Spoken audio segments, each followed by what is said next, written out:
पाकिस्तान की माशी सूरत हाल यह है कि पाकिस्तान के अंदर महंगाई की मजमूई शरह 34.59% तक पहुंच चुकी है। IMF की शराइत मान ली गई तो यह महंगाई की शरह में 10% मजीद इजाफा हो जाएगा।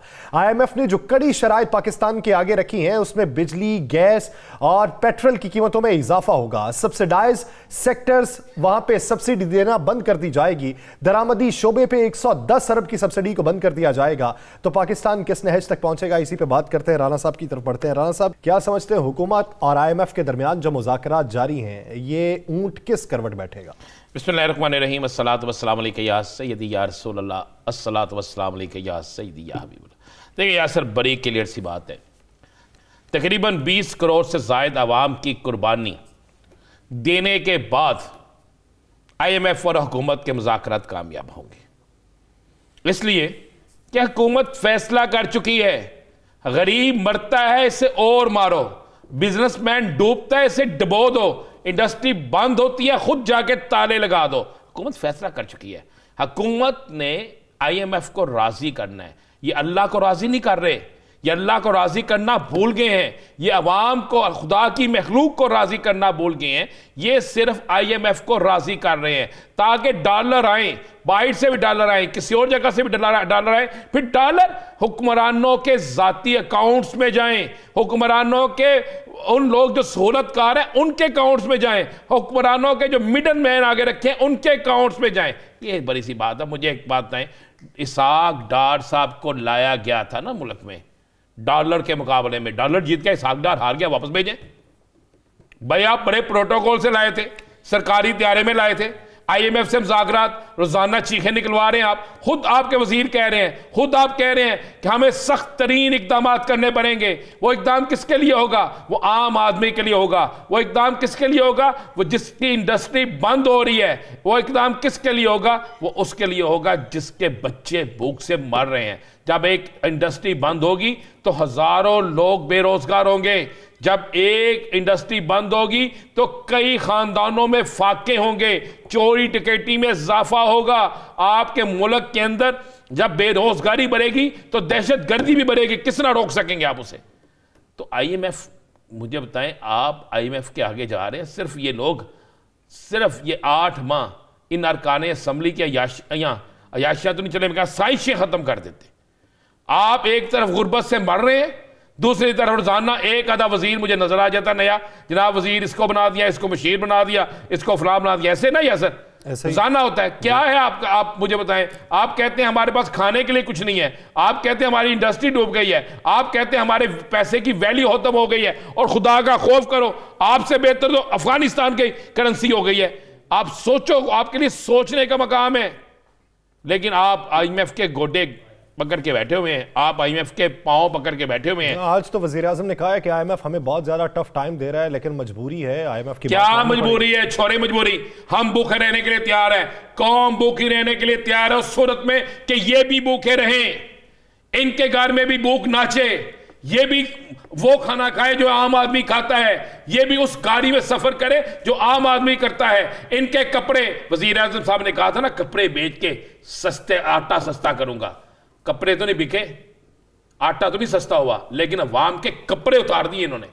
अवाम अपने कपड़े उतार के बेच के भी आटा नहीं ला सकती। ये हाल कर दिया मेरे वजीर आजम ने, कमाल का कर दिया। एक ही काम है यासर इस वक्त हुकूमत को, सिर्फ एक काम, एक IMF को राजी करना, दूसरा अपने सियासी मुखालिफिन को बदतरीन अजियत देना। क्या कमाल का मुल्क, बड़ा सेंटरों में का है, कमाल क्या मुल्क है ये। यहां पहले होता था बगावत का मुकदमा किसी पे, मुझे लगता है कुछ 7000 बगावत के केसेस की ना FIR की तहरीरें लिख ली हुई हैं, और बस नाम डालना, या सरशीद, राना अजीब, फलां फलां डालो, अंदर करो। ये होना है। आप मुझे बताएं, जलसों में बिलावल भुट्टो जरदारी साहब की तरह तकरीरें निकालें, इमरान खान को क्या कहते थे, आसफ अली जरदारी साहब की तकरीरें निकालें, मरियम साहिबा की तकरीरें निकालें, आप मौलाना फजलुर रहमान की तकरीरें निकालें, आप बाकी लोगों की इनकी तकरीरें निकालें, ये क्या कहते थे। तो उस पर तौहीन नहीं लगती, और शेर रशीद ने अगर कह दिया तो उस पर तौहीन लग गई। यासर, इस वक्त जिस वक्त हम प्रोग्राम कर रहे हैं, मैं आपको मुसद्दका इतला दे रहा हूं, शेर रशीद की तबीयत ठीक नहीं है। उनको उनकी सेहत जो है इंतहाई खराब है, और ये मुल्क इस चीज का मुतहम्मल नहीं हो सकता कि आपके यहां पे एक भी सियासी रहनुमा खुदा ना हास्ता अपनी जिंदगी की बाजी दौराने असीरी हार गया, तो फिर आप समझ लें कि आप उसे बर्दाश्त नहीं कर सकेंगे। ये तो सूरत हाल बनी हुई है इस मुल्क की। आप किस तरफ जा रहे हैं यासिर साहब, ये मुझे बताएं। यहाँ की मेरा सवाल है उन तमाम मोअज़्ज़ज़ अदारों से कि वो चुप क्यों हैं, या चुप हैं या फिर वो किसी इंतजार में है। मुझे एक नहीं, राना साहब किस इंतजार में है? ये इंतजार अवाम कर रही है, वो किस इंतजार में? शायद अवाम की तरफ से शदीद रद्द-ए-अमल के इंतजार में। मुझे एक बात बताएं, अभी मैं हंस रहा था बड़ा कि यही इलेक्शन कमीशन, यही गवर्नर, यही हुकूमत एक तरफ कहती है मुल्क के हालात ठीक नहीं है, यही कह रहे हैं ना जी। कह रहे जी हम इलेक्शन अभी नहीं करा सकते, सबको एक होना चाहिए, सबको स्टेक होल्डरों को आप एक ही पेज पे लाएं, फिर उसके बाद इलेक्शन होंगे। मुझे बताएं 16 तारीख को आप करा रहे हैं, 16 मार्च को 33 हल्कों में इलेक्शन। इन 33 हल्कों में कितने हल्के ऐसे हैं जो केपीके में हैं? आपके सामने है। उसके बाद आप 19 मार्च को 16 के 3 दिन बाद आप करा रहे हैं 31 हल्कों में मज़ीद ज़िमनी इलेक्शन। और यार आपने इस कौम को पागल बना रखा है। अगर ये इन हल्कों में इलेक्शन हो सकते हैं तो फिर सूबाई असम्बली के इलेक्शन क्यों नहीं हो सकते? फिर पंजाब और केपीके के इलेक्शन क्यों नहीं हो सकते? क्या आपने इसमें लिखा है कि जो केपीके के हल्के हैं वहां दहशतगर्दी की वजह से इलेक्शन नहीं होंगे? नहीं लिखा आपने।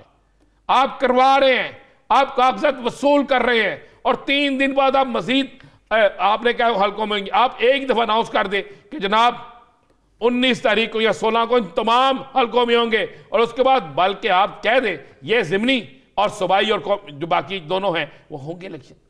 क्यों नहीं कर रहे? इसलिए नहीं कर रहे यासिर साहब, ये एक तमाशा लगा हुआ है, ऐसा तमाशा जो इस मुल्क को तबाही की तरफ लेके जा रहा है। अल्लाह ना करे ऐसा हो। ये सिर्फ कप्तान को हराने के लिए, इमरान खान को नीचा दिखाने के लिए पूरी कौम को तबाह कर रहे हैं, पूरे मुल्क को नीचा दिखाने की कोशिश कर रहे हैं। मुझे समझ नहीं आती, आइन की हिफाजत करने वाले अब क्यों नहीं बोलते? आइन पे बात करने वाले खामोश क्यों हैं? इस मुल्क के अंदर आइन की बका की जंग लड़ने वाले कहां गए? यार इमरान खान को नीचा दिखाने के लिए पूरी कौम को तबाह कर रहे हैं, पूरे मुल्क को नीचा दिखाने की कोशिश कर रहे हैं। मुझे समझ नहीं आती, आइन की हिफाजत करने वाले अब क्यों नहीं बोलते? आइन पे बात करने वाले खामोश क्यों हैं? इस मुल्क के अंदर आइन की बका की जंग लड़ने वाले कहां गए?